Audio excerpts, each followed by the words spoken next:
heroes that aren't built to break through that zone, that box that Burnex Flash is putting up, because they need that. They need at least one failsafe, one emergency button for them to eventually rely on if the Ling plan to work out. Well, at the very least, they have ways to stop the box. But let's jump right into it. Welcome to the Land of Dawn once again for match number 5. It is going to be Burnex Flash on the blue side, up against Falcon Esports on the red. Something to note, something to note. Falcon already applying here one of the few things that a Grok only can do, made popular by M2 World Champion Lusty with the minion block. Yep, right? Delaying that wave. Yeah, right there. See, and already Justin is getting a lot of waves. Yeah, no, it's great because now Justin can sit under his turret. Wait, this is about to escalate. Hold up.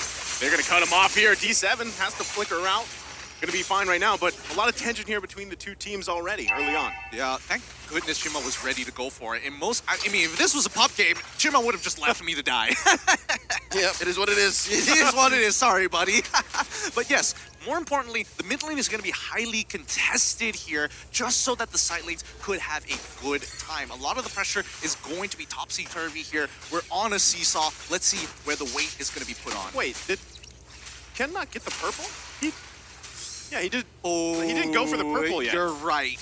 You are right. That's kind of brutal here. Ken doesn't have his purple just yet. He's making his way back to go pick it up here. So okay. He remembered. He remembered. He remembered. He still got. I left it in the jungle. Yeah, I left it in the jungle. I'll be back Did for I? later. Did I? I did. Yeah. Oh, yeah. Well placed wall there. Naomi gonna allow Ken to go ahead and get this purple buff, but Chima gonna try to cause a little havoc here.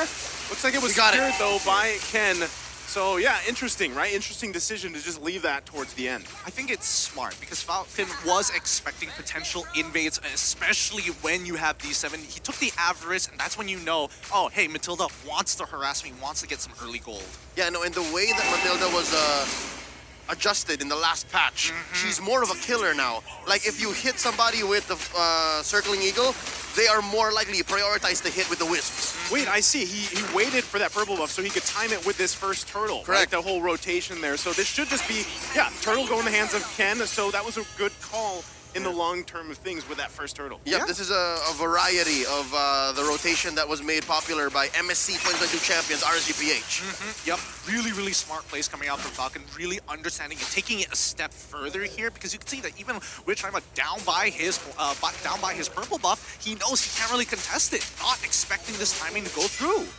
And what this is doing for Burn is it's throwing them off. You see how Chima could not even think of even going to the turtle anymore, and they can't even, it's not like they even made much of it in the top lane. So this is also, again, in turn, giving Zipex some space. Yeah, super balanced right now. Naomi, he's pretty far out, and I like what he's doing. He is just matching and mirroring what D7 is doing right now, making sure that they know where Burn is going to try and invest some time and effort to maybe get an advantage, maybe get a little bit of a lead. But Falcon understands the longer this game goes, there is a very high chance for them to actually go for a full-on fight. Yeah, I think they have, I mean, especially when you have a Faramis on your side here in the hands of Justin. Also running that last worship, the poke there is great, but also the ultimate, right? I mean, that's why you usually pick them. You have that Cult Ultra available to you. So team fight-wise, they do have that possible advantage, but still, with no one going down just yet, this is, again, we're not familiar, right, with this. Almost 4 minutes in, there's been no first blood just yet. It's very interesting with the compositions they both drafted as well. Oh, wait.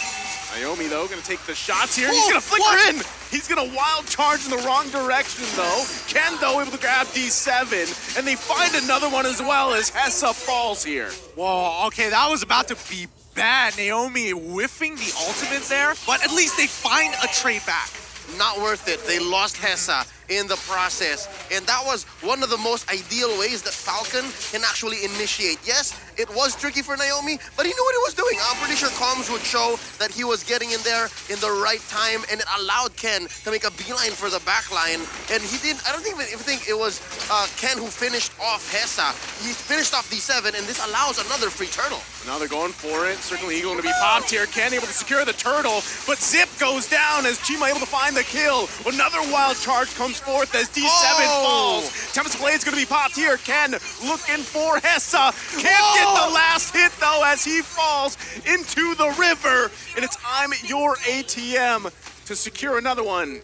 Beautifully played by Burn. Beautifully played. They all had their battle spells ready to go. Those flickers making all the difference here in these small moments, moment to moments against Falcon. And here's how that Matilda pick alongside the Eve on C-Cat makes a difference. With this kind of lineup, yes, you're playing with a box. But since it is a Matilda with the guiding wind, you're able to relocate. And that's what allowed Burn to win that exchange. Yeah, and now the item power spikes are starting to roll in here, right? C-Cat getting the Ice Queen's wand. He's got a little bit more utility. Even Hessa, he's getting close to that second item. I know for a fact that he already has the Corrosive Scythe. And yes, he's already starting to build up into that Golden Staff, I would assume.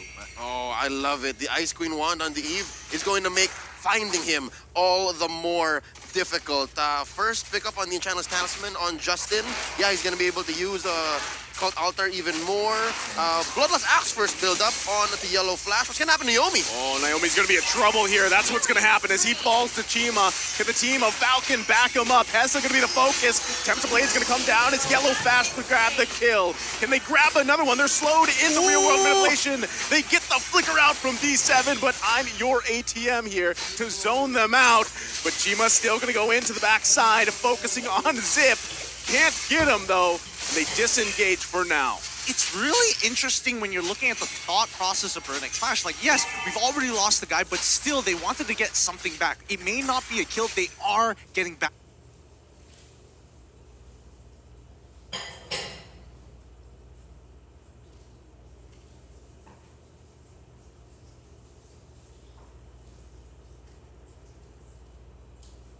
Battle spells. Now Yellow Flash can't go for these big flashy plays flickering into the middle of the fight. And more importantly, Zipex is actually having a pretty good time against Hessa. The Calamity Reaper just being more valuable in comparison to a Corrosive Scythe at this stage of the game. Now you're going to think, what happens if this continues for the next 5 minutes, right? So far, Falcon has scored 100% of the turtles, and the only clapbacks that Burn have are when Falcon has no battle spells or when the ults come up wrong off of Falcon. So it's a matter of timing. If this happens for the next 5 minutes all the more, Hess is going to have a hard time. Now this one goes in the hands of Ken again, a clean sweep on the turtles, and it's Chima that falls to Yellow Flash. C-Cat though with the box of death. Somebody Can't get a kill. It's Hessa though that finds a Zip. Can they turn it around? They're gonna focus on Justin as he has to flicker out, but he's not gonna be able to get away as Hessa grabs another one. And D7 and CC-Cat are on the hunt for Yellow Flash. Going to the hands of C-Cat. Oh boy, that's unfortunate there. But again, we are now starting to see why people are like, hey, Hessa, he's just gonna carry. Don't worry, he's got it. Because Falcon had a really good opportunity to turn, but Matilda ready to pull him out just in case. So here's one of those moments wherein, yes, Falcon got the turtle, but as long as you can protect Hessa, as long as Burn gets a winning trade, the next 5 minutes are going to look better for the Khmer. Yo, I thought Castle Crest was about to click right now. It was about to look bad, but I could see the confidence in Leo's eyes. His team has got him covered. The question is, when do we expect Zipex to actually come online? Well, looking at Zipex, 1, 2, and 4, Mystery Shop obviously is going to help him, but Chima forcing out the Cult Altar. Oh, wow. Well, Zipex, again, back to the story, he hasn't really left the gold lane.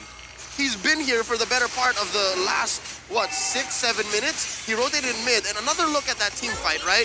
C-Cat just swiping away, clicking away. You can adjust real-world manipulation as much as possible, but that's not really it. It's all about Hessa, all about D7. Allowing, again, to relocate and reposition to give Falcon hell. And yes, Falcon is ahead, maybe a small amount, 200, but look, down bottom, Ken's gonna go in with the Tempest Ablaze. Naomi able to find the connection on D7, but look at the backside.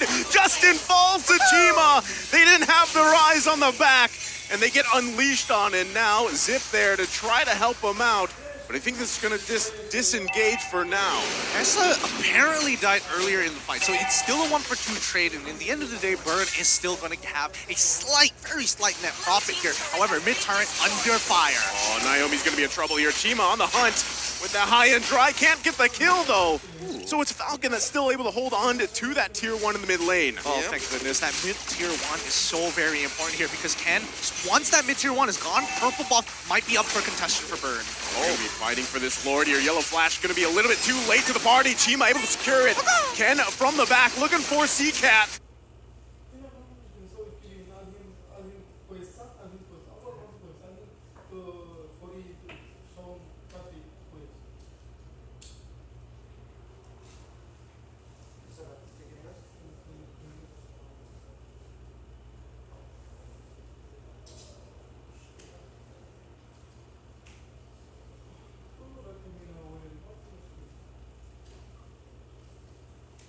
That's going to be the focus there, but it's Yellow Flash that falls here. Candy will grab a kill. Zipex with the flicker out. Hessa, guiding wins out. I'm your ATM falls, though. And Ken with the double kill. Tempest of Blade's going to be popped here. D7, though. They're bouncing between the tier 1. Purple buff going to be up here. Ken's got to be careful. Naomi, the battle for the purple buff. Chima able to escape. No, sir. He can't as he falls there into the tier 2. You could see the Falcon fans just jump for a moment thinking that, yes, they stole it. Wait, they did it, but they got the kill, and that's when you expect the jump. So once again, Falcon now actually having a very clear advantage against Burn. It may be very small for now, but this could really start the snowball for Falcon, which we've been waiting for 10 minutes into the game. No Lord, whatever. You don't have a team to protect it. We'll cut down these Lord-empowered minions and continue on chugging forward. Burn's not going to make the most of this Lord. Again, it's a free defense, 2K ahead. I would expect that in a fight that happens much like the last one that transpired, right? If it's scrappy, a lineup like Burn is actually more favored. But given how Falcon is so good at positioning and finding angles, Ken coming in just the last minute, Zipex as well holding down that ult before he unleashes it. It's so perfect, and that's what's leading Falcon here so far to get this small lead. Again, 13-11. Lord went over to Burn, but it's Falcon who's winning more fights. I'm very curious about the item build so far. I just saw Hessa purchase the Winds of Nature.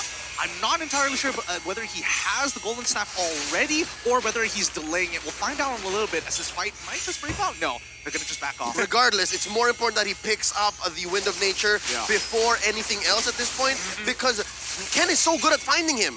It's mostly for Ken, almost just for Ken. Oh. Yeah, there's still, I mean, a lot of back and forth here. I'm your ATM going to get the taunt off. Has to be careful how they go about this. Zip, though, with the Zaman Force right into the wind of...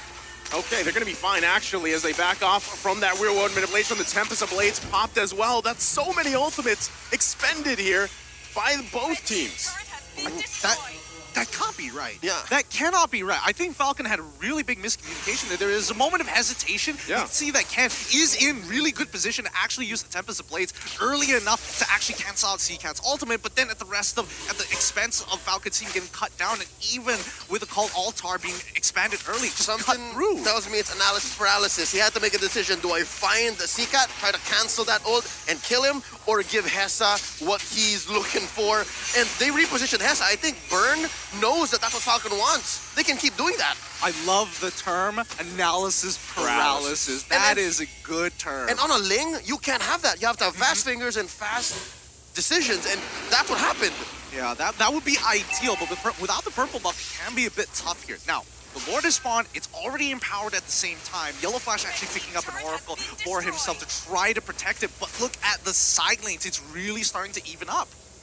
And you got to say, too, I mean, Ken has done a much better job this game than the previous one, and I feel like, you know, even on the same hero, and they're both junglers just hanging down on the bottom side, trying to handle those waves while they can. The rest of the team, though, pretty much working around this Lord. Again, they have the tools they need for it. Do they have eyes on Naomi? Because look, Naomi can just ruin Burn here. He's going to the backside, goes in with the conceal, looking for that wild charge, goes in with the flicker. They find Hessa. The Tempest Blade is going to be popped. That's the Wind of Nature popped. It's C-Cat that falls under the tier 2. Another flicker going to come out here. The guiding one, Chima from the backside, decides not to go in. It's only C-Cat that falls, but it's going to be a purple buff as well, taken from Falcon. Really beautifully done coming in from Falcon. They get the cancel, but now Burn looking for trades. Oh, Chima went in, but not able to grab it. Quite low here for Falcon, but they might give it a go. as Ken's working on the Lord, circling eagle to come out, but that is Zip, able to punish D7, Lord secured as well. Naomi still standing for a little bit longer, finally gonna fall here, but it's a 3-for-1 trade for now. Lord secured by Falcon. They had to cut their losses there. They had to. I mean, even Chima, he goes and tries to steal his own purple buff away, doesn't get it. That's where you call it quits. The Lord is coming, and you cannot afford to have members down while this push is happening. It just means that Falcon are pretty much going to get all the outer tier turrets. It's a miserable spot to be where it's your own purple and you have to steal it. So that was a clear win for Falcon. And right now, the best that Burn can do is hope and pray. Defend within your own base. Oh, they get the real-world manipulation down here. They're just going to disengage for now. So far, I mean, Falcon just happy with a couple objectives that they grabbed for themselves with that Lord. I feel like they could get a little bit more here, but I think it's safer for Falcon not to press the advantage here for now. They're still poking away here. Zip. No, they wouldn't, right? I mean, they got another wave coming. Yeah, they're taking it slow, taking it chill. They're going to grab this turret as they work on the inhibitor one. They have all the ultimates they need. Turret goes down on the top side. Yellow Flash quite low. He's too slow, though. As CCat able to grab a kill. Chima goes in. Immortality going to be popped here. The follow-up, though, as Zip grabs the kill. He's on a killing spree at this point. It looks like Burn X Flash still on the hunt here. They know they want to protect this purple buff, but without Chimo, what's the point? No. CCat, though, Naomi getting poked down, still has Immortality. D7 to back off for now. It's Ken that grabbed it. And another buff stolen away from Chima. I get it. The decision for Burn to overextend was just a response to Falcon saying there's no more real manipulation. There's very little here to punish us. Yes, they got the kill on Yellow Flash, but Chima went down. Again, very clearly, Naomi helped there. Great use of the Guardian's Barrier. Let's not forget, if you look at the items so far, Zipx at full build already. We look at Carrie, she's getting very, very close, but her main core items have been completed. Now, coming down to the tanks here, we're noticing immediately, hey, D7, he's not going for full damage. He needs to make sure he stays alive so he can be the extending arm for Burn X Flash to press an advantage or to pull away. Not just, they're using D7 as vision. They need to be able to tell where at least Naomi or Ken is one or the other. If you don't see both coming, that's lethal. The Falcon is going to land. I repeat, the Falcon is going to land. Falcon incoming. Falcon incoming. 30 seconds on the clock, though, for the upcoming Lord. This is going to be a really big objective because now the gold lead generally doesn't matter too much, but Falcon just have one extra situational item. I think the other, not only that, but Falcon also, so far throughout this game, has done a very good job at utilizing Naomi with the conceal, that wild charge, right? And the misplacement that he's, actually the displacement that he's doing for Burn X Flash with that Guardian's Barrier. I think those are two key things that's happening here.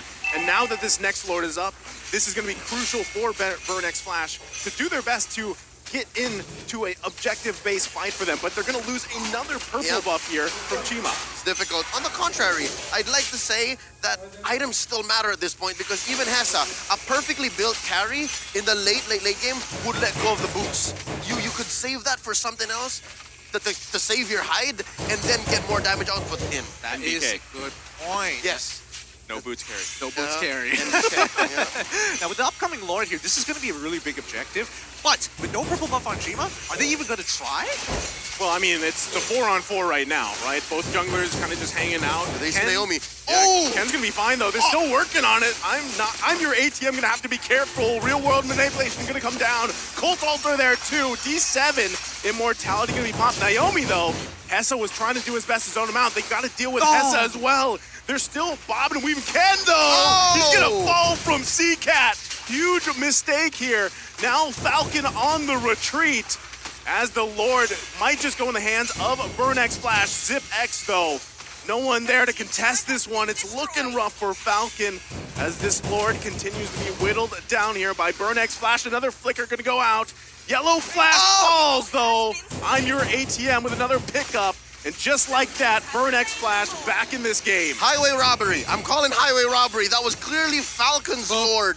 But the way that Burn responded, they're not done. Oh, they're still going back and forth here, but this looks like the disengage call from Burn X Flash. They're going to go ahead and reset and march down with the Lord.